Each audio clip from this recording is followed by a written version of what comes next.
শরীরটা দিচ্ছে না, তোমাকে কিন্তু রক্তের হিমোগ্লোবিন পরীক্ষা করতে হবে।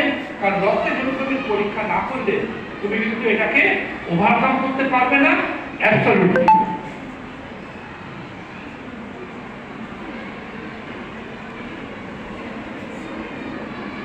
পৃথিবীতে যাবে কমিউনিকেশন আর সাপোর্ট ভীষণ প্রয়োজন।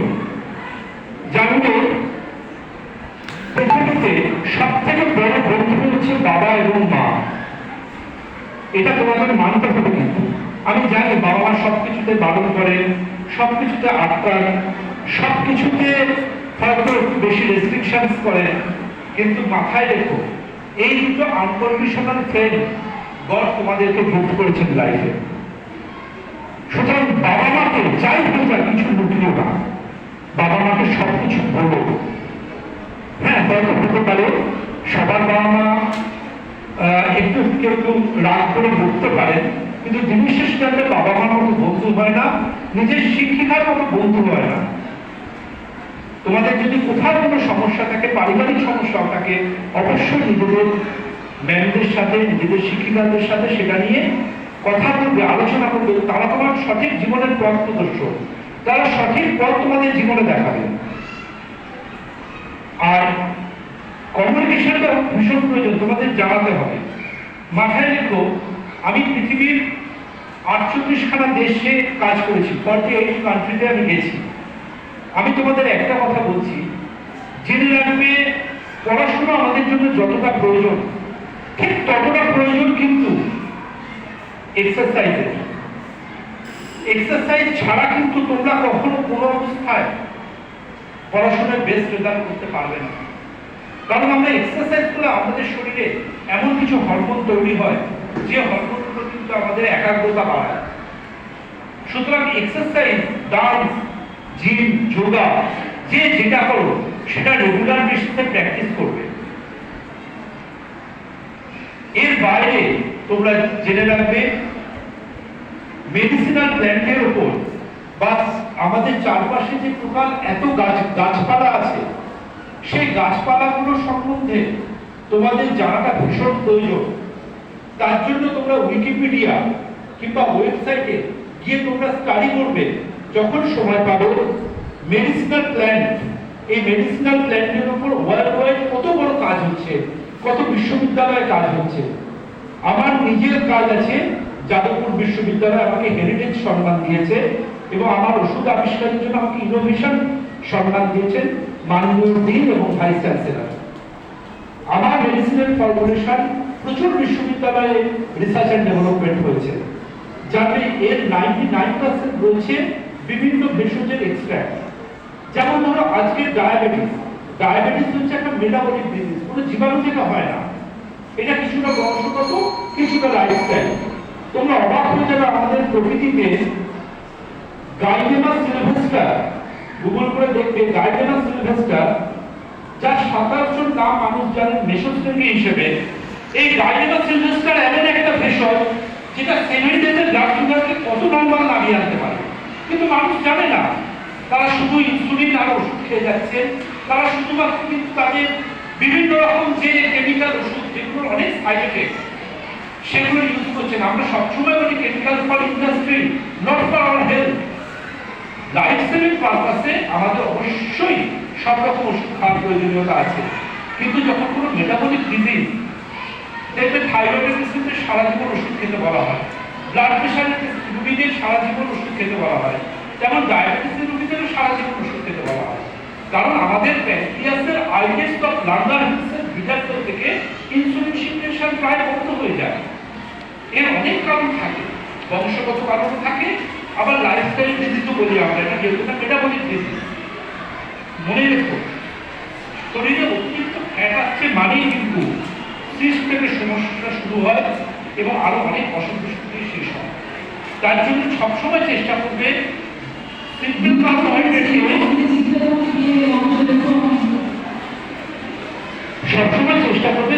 কার্বোহাইড্রেট যতটা কমিয়ে কমপ্লেক্স কার্বোহাইড্রেট বাড়ানো যায়, অর্থাৎ মাল্টিগ্রেনের প্রতি আগ্রহ রাখবে, ফল খাবে এবং শাকসবজির খোসা সমেত রান্না করে খেতে হয়, যাতে আমাদের শরীরে ফাইবার প্রচুর আসে। গরম জলে 8 ঘন্টা ভালোভাবে ডুবিয়ে বা প্লেট করে খোসা সমেত রান্না। খোসা সমেত রান্নার মধ্যে যাতে লুকিয়ে আছে শুধু ডায়াবেটিস নয়, কোলেস্ট্রলের সমস্যা, হার্টের সমস্যা, এগুলো তো অনেক আমরা আটকাতে পারি এই জায়গাগুলো মেনটেন করে। আর তোমাদেরকে খুব যেটা গুরুত্বপূর্ণ সেটা বলবো, টাইম ম্যানেজমেন্ট আর প্রোডাক্টিভিটি হ্যাবিট। তোমরা কোনো পড়াশোনা যখন করছো এটা কালকে পরিমাণে রেখো না, টাইম ম্যানেজমেন্ট করো। যে আমি 1 ঘন্টা বসেছি, 1 ঘন্টায় চ্যাপ্টারটা শেষ করে উঠবো। কতক্ষণ পড়ছো দেখো না, কতটা চ্যাপ্টার তোমরা শেষ করতে পারবে সেটা দেখো। টাইম ম্যানেজমেন্ট মানে তোমাদের এই পড়াটা এই সময়ে শেষ করতে হবে, দ্যাট ইজ প্রোডাক্টিভিটি। এটা কিন্তু মনে নিয়ে চলো। আর মনে রাখো, পড়াশোনা যদি তুমি রোজ করো, রোজ যদি দাঁত ব্রাশ করো, রোজ যদি চুল আঁচড়াও, তাহলে এক্সারসাইজটাও রোজ করতে হবে যদি তুমি পড়াশোনায় ভালো হতে চাও। এক্সারসাইজ না করলে পড়াশোনায় ভালো হওয়া যায় না। সেকেন্ডারি আর ফাইনালি বলবো তোমাদেরকে, সেলফ কেয়ার মেনটেন করো। আর নিজের চারপাশে একটা অদৃশ্য বাউন্ডারি এঁটে রেখো, সীমারেখা, যে আমি এত অব্দি যাবো, এটা কিন্তু আমার বাউন্ডারি, এটা আমি ক্রস করবো না। জানবে আমাদের প্রত্যেকের মনের মধ্যে দুটো মন, আমাদের প্রত্যেকের দুটো মন। সবাই মন একটা, মন দুটো। একটার নাম হচ্ছে সুমন, একটার নাম হচ্ছে কুমন। কুমন সবসময় বলবে চল এটা করি, ওটা করি, ওটা করি, কে দেখছে, একটু করি, ওটা করি, সেটা করি। কিন্তু সুমন যেন কুমনকে টেনে বসিয়ে দিতে পারে, যে না এটা ঠিক নয়, এটা আমি করতে পারি না, আমি এমন নই।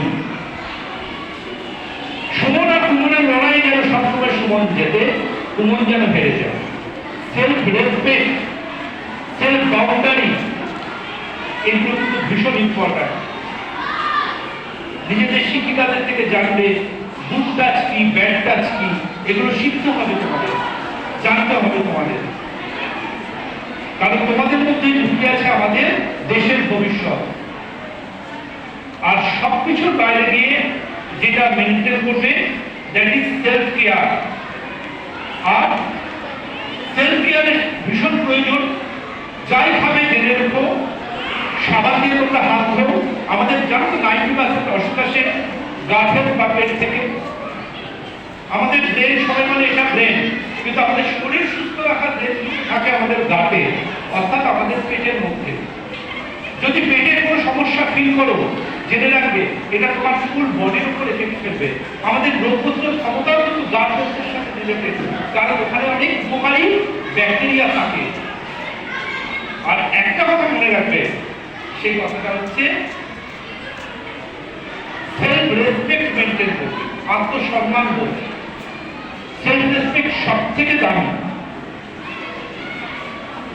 গাট হেলথ মেনটেন করবে, এই কারণে বললাম, খাবার আগে সাবান দিয়ে হাত ধোবে। হাত ধোবার পর টাওয়াল বা গামছায় হাত মুছবে না, হাতটা হাওয়ায় শুকোবে। কারণ সাবান দিয়ে তুমি হাত ধোয়ার পর টাওয়াল বা গামছায় যে জীবাণুগুলো ছিল সেগুলো সব হাতে চলে আসবে। কারণ টাওয়াল বা গামছাটা কিন্তু হাইজিন নয়, এটা কিন্তু মেনটেন করতে হবে প্রত্যেককে।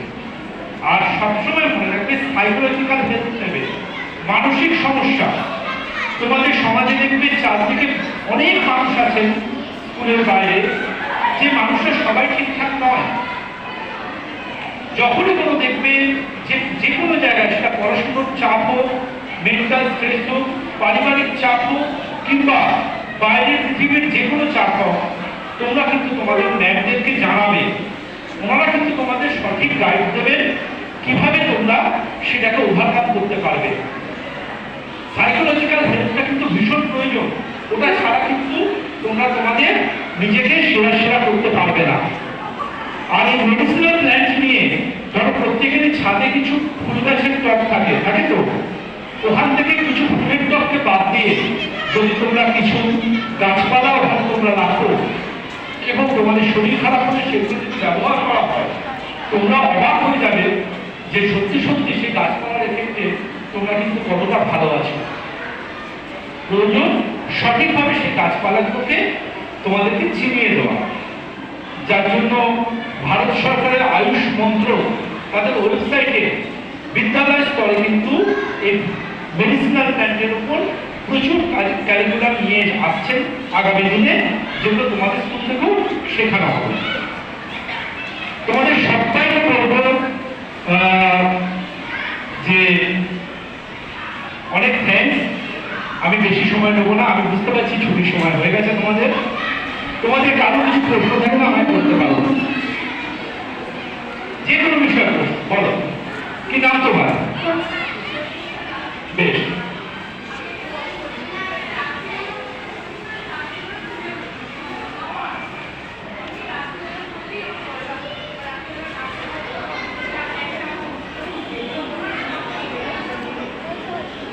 আচ্ছা তুমি রাত্রিবেলা যে রাজ্যে যে পড়ছো, তুমি সকালে তো ঘুম থেকে 7টা, 7:30, 8টায় উঠছো, ওই জন্য তোমার এফেক্ট আছে। কারণ তোমার ওই দিকে তুমি বেলা করে উঠছো, কেমন তুমি ভোর 4টায় বেলা করতে বসো, দেখবে তোমার মধ্যে ডায়াবেটিস থাকবে। পরীক্ষার সময় এক্সেপশনাল, তখন তো অবশ্যই তোমার বেশি করে পড়তে হবে। কিন্তু একটা কথা সন্তুষ্ট মনে রেখো, ইট ইজ ক্লিনিক্যালি প্রুভেন, রাত থেকে পড়লে স্মৃতিশক্তি কমে। তুমি গুগল করে দেখো, অনেক সায়েন্টিস্টদের অনেক থিসিস পাবে, অনেক পেপার পাবে, মেরিট কমে, স্মৃতিশক্তি কমে। এবং শুধু তাই নয়, তোমার শরীরের মধ্যে গ্রোথ হরমোন, যেটা তোমার মাল্টি অর্গানকে বেটারমেন্ট করবে, সেই গ্রোথ হরমোনও কমবে। আমরা যে টেনশন করি না, আমাদের ব্লাডে কর্টিসল বলে একটা হরমোন আছে, সেই হরমোনটা কিন্তু আমাদের এজিং প্রসেসটা ফাস্টার করে, ওটাও কিন্তু আস্তে আস্তে কমে যাবে।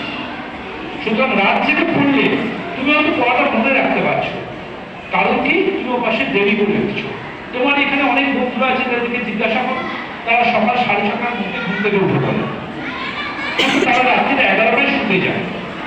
দুটো হয়, তুমি খুব চোখ দৌড়ে যেতে পারো, আরেকটা দৌড়ে গিয়ে হাঁপিয়ে যাবে, তোমার হেলথ কম্প্রোমাইজ করবে যখন উঠবে, যখন হায়ার এডুকেশনে যাবে।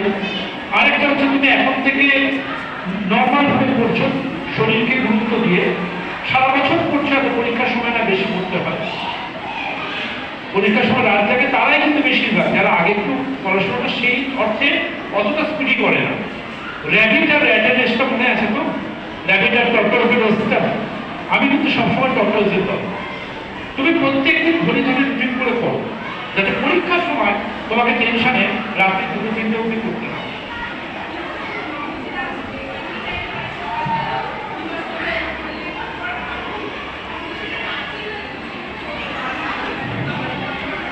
খুব স্বাভাবিক সেটা, কারণ তুমি যখন দিনের বেলা পড়ছো, তোমার ফ্যামিলিতে অনেক লোক অনেক কথাবার্তা বলছে, তোমার মোবাইল ফোনে অনেক নোটিফিকেশন আসছে, যে ফোন না থাকলেও ঘরের মধ্যে কথা বলছে, অন্য কেউ ফোনে কথা বলছে, মুভমেন্ট করছে, তোমার ডিস্ট্রাকশন হতেই পারে।